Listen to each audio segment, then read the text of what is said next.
का पहला मुकाबला। आषाढ़ पूर्णिमा धम्म चक्र दिवस के अवसर पर राष्ट्रपति रामनाथ कोविंद ने कहा, कोविड-19 महामारी से जूझ रहे विश्व को है करुणा, दया और निस्वार्थ भावना की और अधिक जरूरत। वहीं प्रधानमंत्री ने कहा, भारत ने दिखाया बुद्ध के मार्ग पर चलकर हम सबसे कठिन चुनौती का भी सामना कर सकते हैं। महाराष्ट्र और गोवा में भारी बारिश, रायगढ़, सतारा, कोल्हापुर और सांगली में बाढ़ और भूस्खलन की घटनाओं में 50 से ज्यादा लोगों की मौत। एनडीआरएफ और वायुसेना समेत तमाम एजेंसियां राहत और बचाव कार्य में जुटी। प्रधानमंत्री ने गोवा के मुख्यमंत्री से बात कर हालात का लिया जायजा।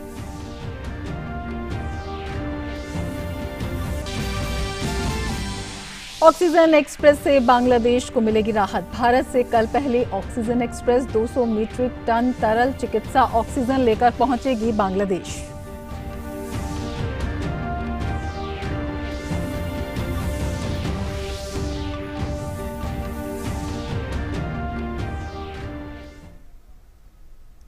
लेंगे समाचार विस्तार से और अब खबरें टोक्यो ओलंपिक से जुड़ी हुई।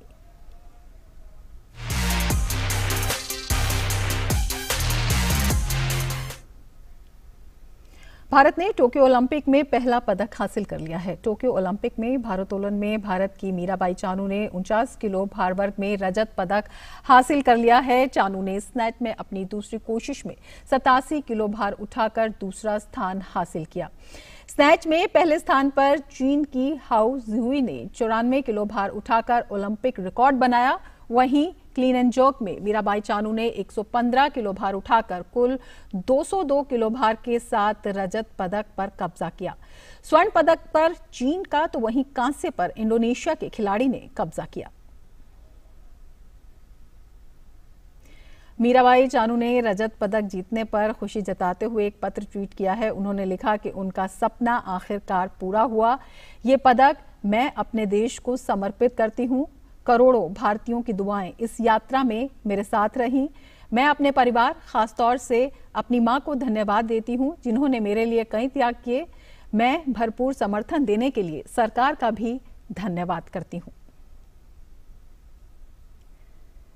तो एक पत्र लिखकर अपनी भावनाओं का इजहार किया उन्होंने। मीराबाई चानू ने इतिहास रच दिया है। वो पहली भारतीय महिला है जिन्होंने ओलंपिक में भारोत्तोलन में रजत पदक जीता है। इससे पहले साल 2000 के सिडनी ओलंपिक में कर्णम मल्लेश्वरी ने भारोत्तोलन में कांस्य पदक जीता था। उनके घर पर आसपास के लोग एकत्रित होकर इस पल का गवाह बने और टीवी पर सबने मिलकर उनके शानदार प्रदर्शन को देखा। जैसे ही उनका पदक पक्का हो गया, वहां मौजूद सब लोग खुशी से झूमने लगे और एक दूसरे को बधाई देते नजर आए।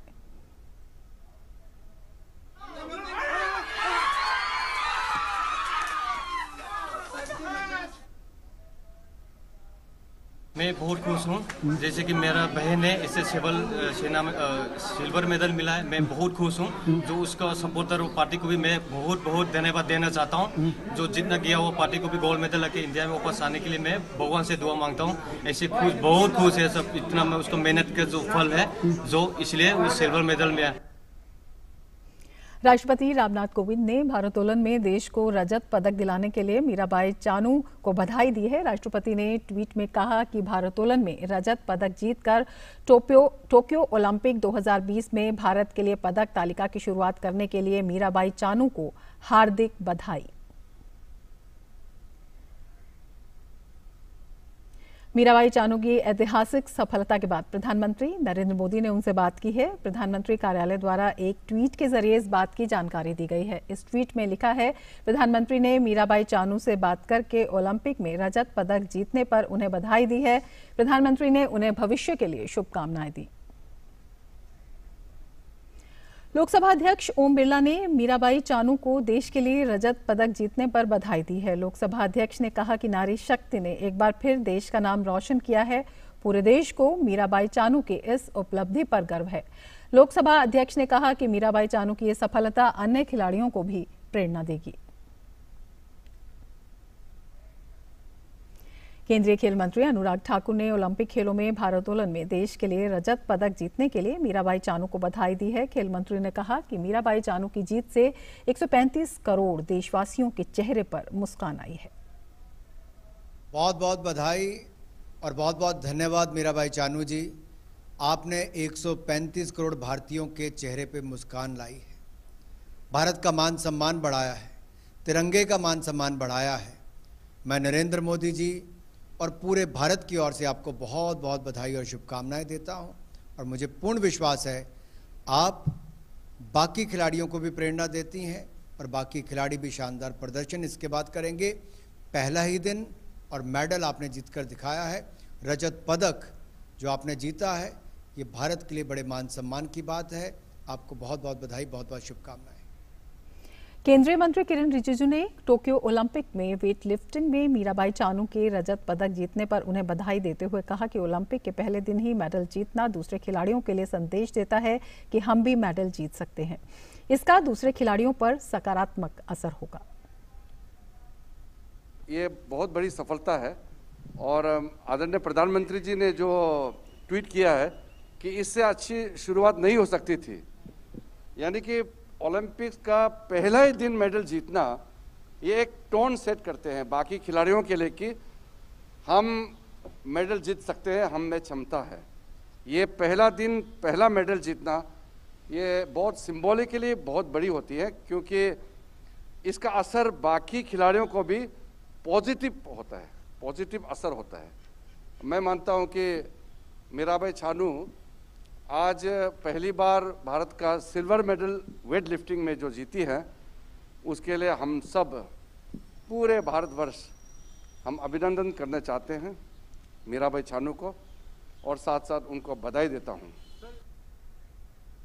टोक्यो ओलंपिक में भारतीय पुरुष हॉकी टीम ने अपना पहला मुकाबला जीत लिया है। भारत ने न्यूजीलैंड को 3-2 से मात दी। मैच में पहला गोल न्यूजीलैंड की तरफ से मैच के 6वें मिनट में रसेल पेनल्टी कॉर्नर पर करने में कामयाबी पाई। वहीं भारत ने अपनी कोशिशें जारी रखी और 10वें मिनट में भारत को पेनल्टी स्ट्रोक मिला, जिस पर रुपिंदर पाल सिंह ने गोल कर मैच को बराबरी पर ला दिया। मैच के 26वें मिनट में मिले पेनल्टी कॉर्नर को हरमनप्रीत ने गोल में बदलकर भारत को 2-1 की बढ़त दिला दी।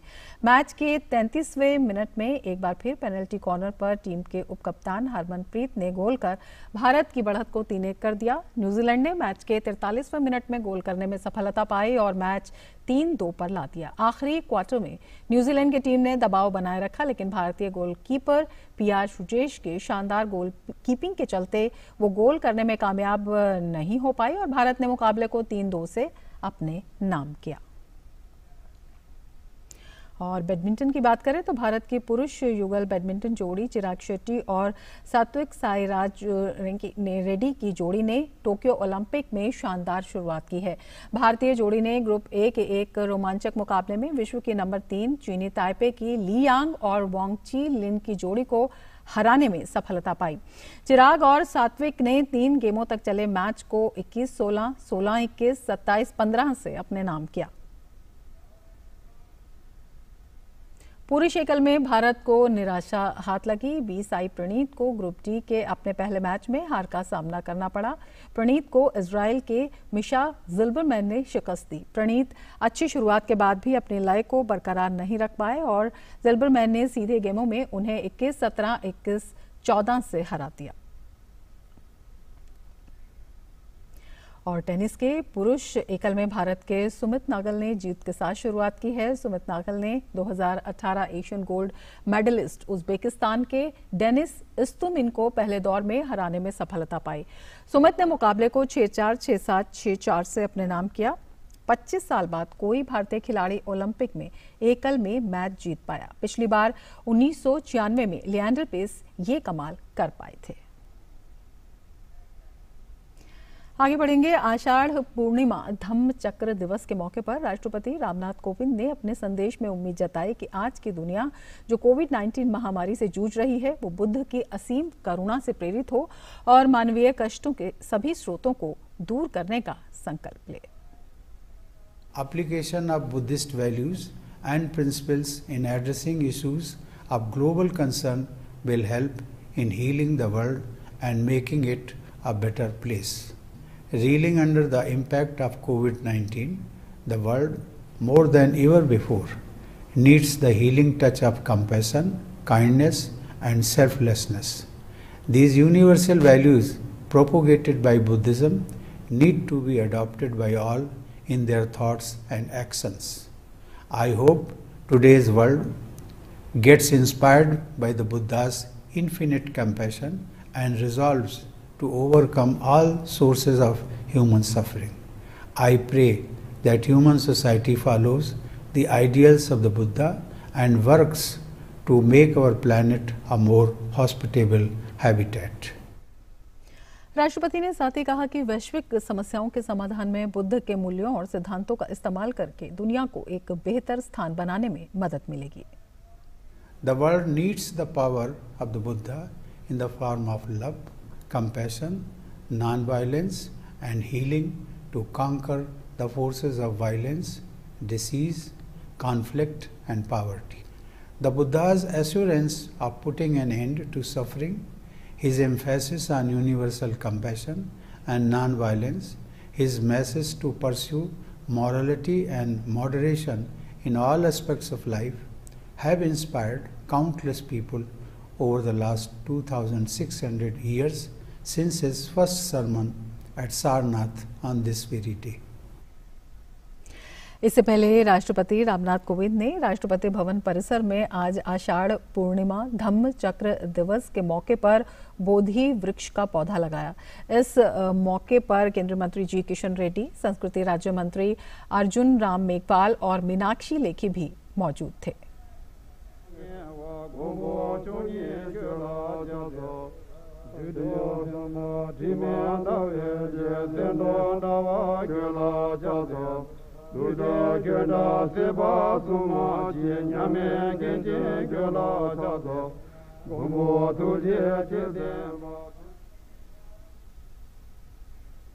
इससे पहले राष्ट्रपति ने राष्ट्रपति भवन परिसर में भगवान बुद्ध की प्रतिमा पर पुष्पांजलि अर्पित की।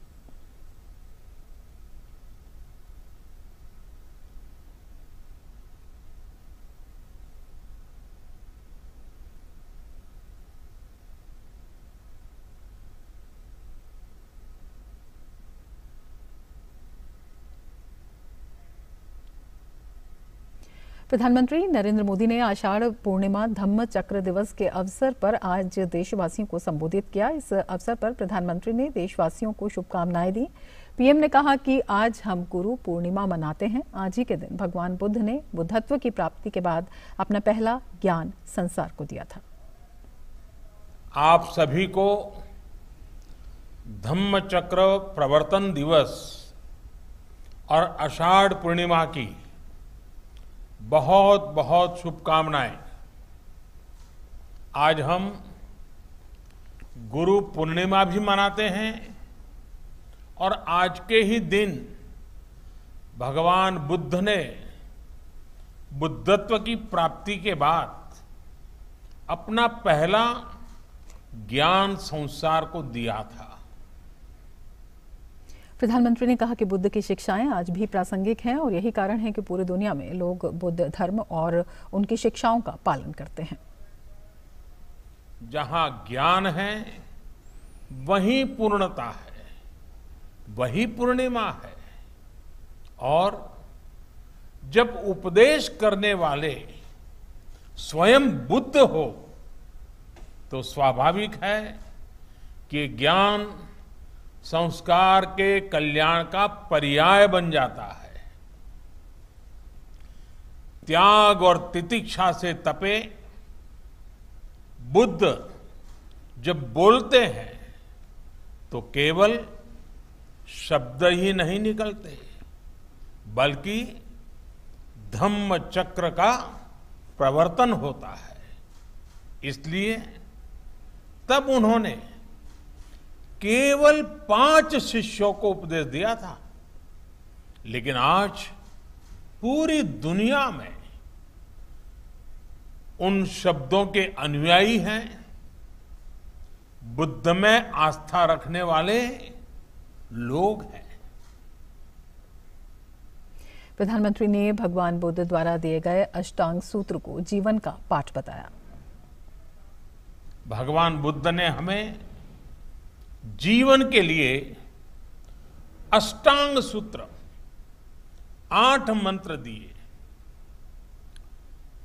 समाधिठि, सम्मा संकल्पो, सम्मा वाचा, सम्मा कम्मंतो, सम्मा आजीवो, सम्मा वायामो, सम्मा सति और सम्मा समाधि।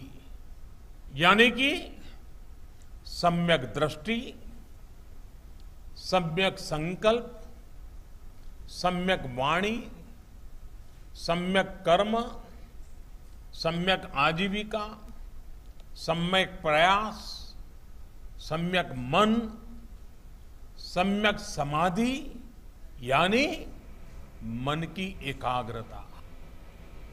अपने संबोधन में प्रधानमंत्री ने कहा कि आज कोरोना महामारी के दौर में भगवान बुद्ध हमारे लिए और भी प्रासंगिक हो जाते हैं। प्रधानमंत्री ने महामारी के बीच सहायता के लिए अंतर्राष्ट्रीय बौद्ध परिसंघ की केयर विद प्रेयर पहल के बारे में भी बात की।